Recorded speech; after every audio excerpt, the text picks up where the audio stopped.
Police to live on our YouTube, Galaxy FM/TV.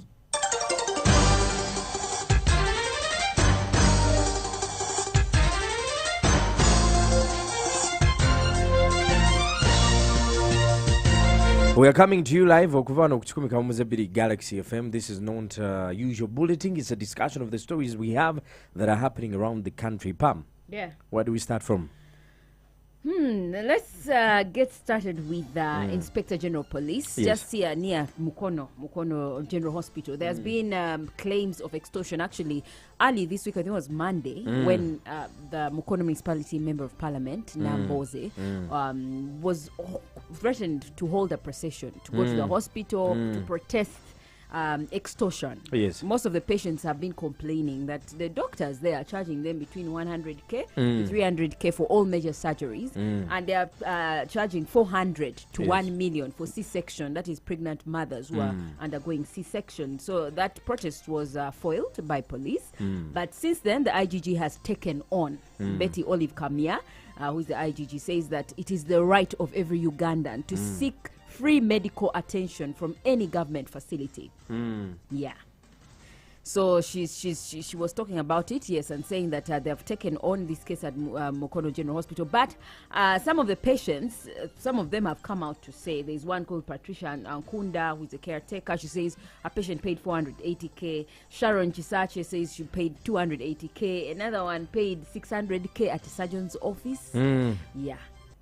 As the people who pay taxes, which government uses to give you services, you must demand for quality service. Go to the hospital and they mishandle you, and there's no medicine, and they ask you for the money. Please come to the district inspectorate or government office. However, it is also true that by policy we have to have grade A services for those that have got the financial muscle to meet what it demands to have. An allegation is an allegation. If I told you that we deliver 700 mothers, it can't be that all of the 700 will heap praises on me.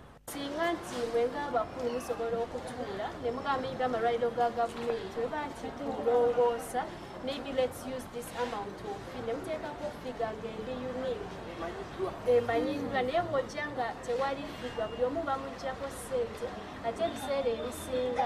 Ochali Gagwira, this is a discussion of the stories that we have happening. Yo government evude negamba nti ebisale tebigenda kuddamu kusasulwa mu masomero agaddukanyizibwa government aga UPE and USE to be particular. Yeah. Uganda Universal Primary and Secondary Education, Universal Primary to be more precise, was introduced in 1997, and the aim was to have literacy levels high, where we have many people at least who have attained some sort of education. Yes. But as time went by, schools, government aided and also government Universal Primary and Universal Secondary started charging fees. For instance, they said this fees is for food, this fees, for instance, is for uniform, this fees is for blah blah blah. So there's these fees that are in school, such that a child does not have access to totally free education as it is supposed to be. So yesterday, State Minister for Primary Education, Moriku Kaduchu, came out and said they are banning, effective the next financial year, 2024-2025, there will be no more fees levied on children who are going to school. Universal Primary, Universal Secondary. We have about 12,438 Universal Primary and 1,367 Universal Secondary. It's a good thing. I think it's a step in the right direction. But the problem is there has been concern from parents that now the burden is going to shift back to them. And there's going to be a problem of equality in schools where this child is carrying matoke for lunch, or has carried rice and meat. The other one has. So in some way, wouldn't it affect the kid psychologically? Listen, at the end of the day, you cannot take a horse to the river and force it to drink. Yeah. I mean, at least they are providing education. So these other things, feeling as a parent, it depends on how happy and safe and contented you want your child to be. Do you know that there are some areas, for instance, in some schools where parents send their kids to school basically to have a meal. Yes. They know that at school bajamuwayo ibijanjalo ne kawunga. Yes. So now if schools will say we can't afford to feed these kids anymore, parents, please cater for your child's lunch. We'll have some kids going to school without breakfast, without lunch, without nothing, while their colleagues at school are having the same meals. Let's look at the reason why this is even available in the first place. Yeah. It's because the government thought about those parents that cannot afford anything. Yeah. So HR education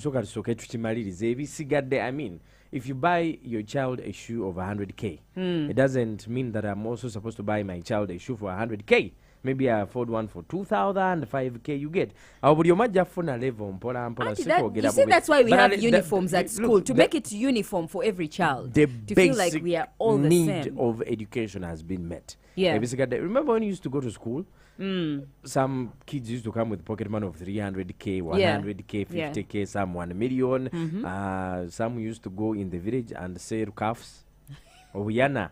Yes. And they come back with a lot of money. And they take all our girls at school. I know. So you're like, all animals can never be equal. It's written So in the animal farm. Kids have to learn to adapt to those changes. It is what it is, yeah. It is what it is. Oliayinza okubanga bambi mama itasobola nenga yafunyeyo anti we amubereddeko for this particular time. There's also another concern that if a child is not eaten, they cannot concentrate.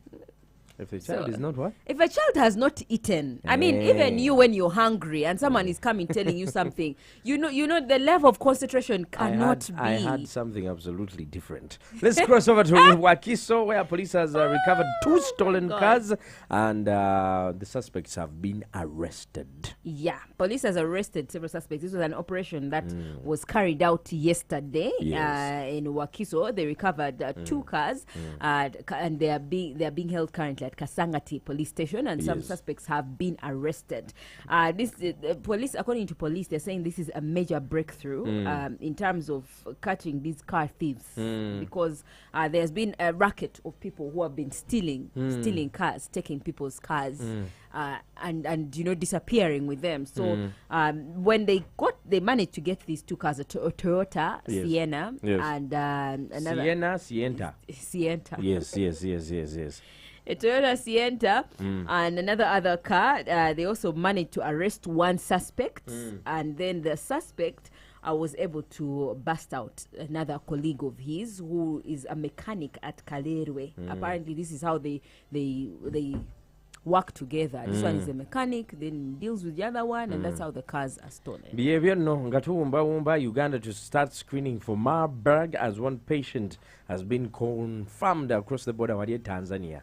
So Marburg is one of those diseases that spread like a wildfire. Yes. Like Ebola, like cholera, like those diseases. It's hemorrhagic. It's actually in the same family of Ebola. Hemorrhagic is what? Similar symptoms. Hemorrhagic means what? Man, don't ask me it medical attacks terms. hemoglobin. You remember hemoglobin? It's a terrible. By the way, it's terrible. It's kind of leads at the end within a short period of time, multiple organ failure, and then somebody dies. It presents with symptoms like sore throat, abdominal pain, vomiting, bleeding. Yeah. So according to Inevione Emmanuel, he says that senior health officials had a meeting yesterday from Ministry of Health, and they decided that they are going to have surveillance and also screening for everybody who is moving within the Tanzania-Uganda border. The areas of Kansensero, Chikagati and Mutukula. Now here's the problem. Yeah. You know, our brothers and sisters, our wives, our cousins, our bosses, our grandparents from across the border in Kenya are fighting. Yeah. So definitely it affects movement. Kenya, Nairobi has been but closed. No. So it's the fighting has been halted. The protests have been halted until next week on Monday. So business is back to normal. Here's the thing. It's everything that's happening is uncertain. Yeah. You know what I mean? So we do not know what's going to happen at the border. We are talking about Tanzania, Uganda border. I am coming. First leave Kenya, Uganda border. All right. You know, when Kenya is closed, when Kenya is unstable, we have an alternative of where? Tanzania. Exactly. Yeah. Now, if we have Marburg in Tanzania, Kenya is closed, Tanzania is closed, they cannot use DRC, Rwanda is very far. Who is bewitching us? Who says we cannot use DRC? It's very far. Even Rwanda border is open. It is very far. Okay, imagine having to drive fuel. Yeah.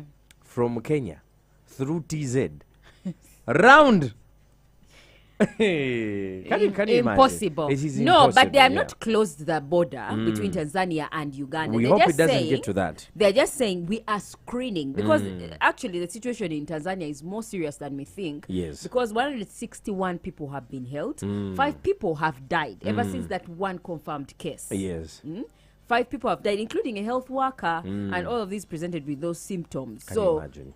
Yes, Marburg is as contagious as you'd see Ebola. Uganda, you know why? But they have not closed. Here's the thing. People can move. If our relations with Rwanda are not cover, Yeah.